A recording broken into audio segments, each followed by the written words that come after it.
All right, everyone. For those who are still a bit on the fence with regards to Politifact, Snopes, some of these other so-called fact-checking sites, the ones that are now partnering with Facebook and Twitter and these other groups to determine what is or is not real within the charged political climate. What happened is that Claire McCaskill on video, with regards to the Retracts releases and others, she said something along the lines of essentially normal people can afford a private jet. Now, she was talking about like normal planes, I guess, within context, but they made the claim that the entire statement never actually occurred. They rated it as false. They had to retract that. Now that I think they've got it listed as half true now, which is to say, yeah, she said it, but you're exaggerating the importance of it. Basically, that's a little bit of a slippery workaround. When they prefer a candidate, sometimes what they'll do is instead of the statement about them that's like not good being true, it's just mostly true. Instead of something that they say that's like a total fucking lie, it's not fully false. It's just mostly false. They've done this. They do that, then they also use lie by omission. That's the most famous variant of lying for a fact-checking organization, because they can always hide behind, hey, we don't have time to fact-check everything a politician says. So if you've got 100 things said by person A and 100 things said by person B, I've used this example, and let's say they lie half the time. Half the things they say are totally false. Half the things they say are true. What you do, you prefer candidate A, so you fact-check 30 of the things that they've said. And you focus on 25 of the true statements and only 5 of the false ones. You do the opposite for candidate B. You focus on 25 lies and 5 truths. It makes the latter person look demonstrably more like a liar, even though they're exactly the same. And they do this all the time. You can see this. They simply ignore that which is inconvenient, unless it's so significant and so trendy at the time to care about what's been said, that they have no choice. And then you fudge it a little bit. They'll say, well, it's not fully a lie because, some little workaround they'll use. It's a half-truth or something. So they were trying to do that for Claire McCaskill. Apparently, the original video clip they were using was just a shortened variant that doesn't include the pertinent details of what she was saying. See, the problem is, if you are a fact-checking organization, especially one that's literally at this point partnered with several of the main communications firms of the whole fucking Western world, you'd think that you should hold yourself to a standard of accountability for what you're actually fact-checking, wherein at the very least what you are checking, lie by omission aside, because you're always going to hide behind it, at the very least the things that you have chosen to check, you have checked accurately.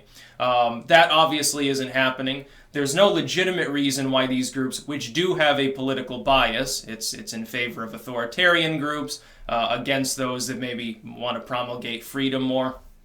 It's unacceptable that any significant communications firm, which should be labeled as trusts and broken apart, or rendered to an internet constitution by now anyway because of their intrinsic economic importance. It's unacceptable that they would be partnering with a group like this. Like Snopes, originally I think was a couple and their cats or some shit. I think they've expanded now. They did fundraising, they got like $1 million, so good for them, I suppose. Politifact, though, is like, the corporate boardroom sort of thing. It's a mainline sort of site. They've been used for a number of years, and they used to be better. Like, back when it was definitely true, like you'd say Obama versus Romney. Yeah, they're both lying all the time and shit. But now they've decided to weaponize fact-checking to a degree that they hadn't before. It was clear who they preferred before. In the wake of the last election, though, basically, it's just one long tirade against Trump, against populism in general, and against groups that happen to support the same. It has devolved into that. It's like the ACLU, at one time standing for civil rights. I know, at times considered problematic by people on the right. Okay, so be it. Now they've become objectively problematic. They've become nothing more than a partisan movement, which I think is sad because they have done good before. In the wake of some mass shootings, it's like they've always happened. They decided to stop defending gun owners, more or less. Now they don't really defend anyone anymore. At this point, it's like with Brett Kavanaugh, they should have been defending him as the person potentially victimized, the only person objectively being raked over the coals. They chose not to do that. They decided to jump into the issue and do the Me Too thing. It's like, you haven't established that there's actually a victim. The ACLU as a legal front should know this, but they don't. Politifact, meanwhile, checks up on things that aren't even really related to politics. Like, haven't they checked up on just simple gossip and stuff? Like chain emails sometimes. I know it's not just political candidates and activists that they fact check now. It's Facebook posts, the viral kind, Twitter and stuff like that. That's actually a good thing, but the problem is there is no way to objectively fact check things. It's impossible. A robot can't do it. An algorithm, an AI system can't even do it in an unbiased manner. AI apparently will teach itself various forms of bias if you leave it alone for too long. It's opinion. To be opinionated is really to have a form of intelligence in the first place. Like, I'm opinionated, and I have a bias. Mine happens to be more like libertarian. I support people being able to themselves have their bias, and as long as they're leaving me alone, show them the same respect. But it's still a bias. It's still there. If you were to ask me to go through and fact check things, assuming that I couldn't get to everything, yeah, there's probably a tendency to cherry pick in there. That's the problem. And we've entrusted these groups. We've allowed Facebook and Twitter to partner with them and say, okay, you have free reign to basically knock things down in the news algorithm. Just to have fun, kids. You've got carte blanche. Do whatever you want. Meanwhile, they do make mistakes. And Claire McCaskill, at this point, she's got less than a 50-50 chance of winning, so I'm not sure why they're bothering to defend her. There's no real reason. She's been basically knocked out by two significant scandals. One which involves donors, Planned Parenthood going through back doors. Again, I don't care that she's receiving funding from my evil abortion clinic, although I don't think that they're taxpayer funded. They shouldn't be giving donations to anyone. That doesn't really bother me maybe on an ideological level, but she should have told her voters.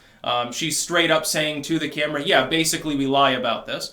And the second on guns. The first scandal, that I'd say the more important one, is, hey, yeah, if we had Democrats controlling both the House and Senate, we'd push for gun control. Yeah, we'd go for bump stock ban and magazine restrictions and assault weapon ban, whatever the fuck that means. Semi-automatic rifle ban, which means basically every rifle. Big problem. Yeah, I enjoy going back to your fucking mid-1700s era flintlocks or something. Yeah, those were, by the way, weapons of war when they were being used against, the colonists' own government, which happened to be British at the time. They fired on their own government with weapons of war. They even fired on them with cannons at sea, grape shot and all that good shit. It's very funny to think about. But Politifact got caught with its dick in the beehive and had to retract their story. They're like, oh yeah, sorry, we didn't bother to watch the full clip. We didn't think to do that because, we just didn't have time. That's about all. Peace out.